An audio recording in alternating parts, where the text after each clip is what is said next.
If you're in your 20s or early 30s, you've probably noticed, buying a home in today's market feels nearly impossible. Prices are through the roof, student loans are crushing, and rent keeps eating away at your savings. But what if you didn't have to do it alone? What if you could team up with friends to finally break into the housing market? It sounds like a genius move, right? Splitting the cost, buying sooner, and finally saying goodbye to your landlord. But before you start house hunting with your besties, let's break down the pros, cons, and what you really need to know before signing on that dotted line.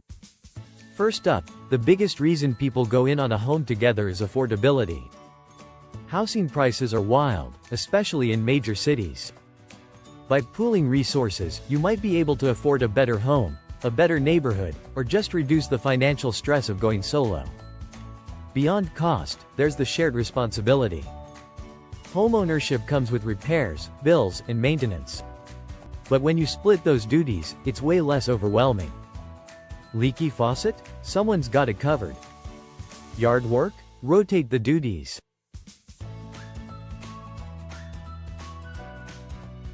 Plus, there's the added bonus of always having company around, a built-in social life. And for couples, this can be a great stepping stone. Maybe you're not ready to buy alone yet, but co-buying with friends lets you start building equity now, instead of waiting years to save a huge down payment. Now, let's talk risks, because, let's be real, things can get tricky. Money can strain even the best friendships. What happens if one person loses their job and can't pay their share? Or what if someone decides they want out, but the rest of you aren't ready to sell? Then, there's the legal side. Who owns what percentage? What if someone wants to sell their share? You can't just Venmo your way out of a mortgage. And let's not forget lifestyle differences.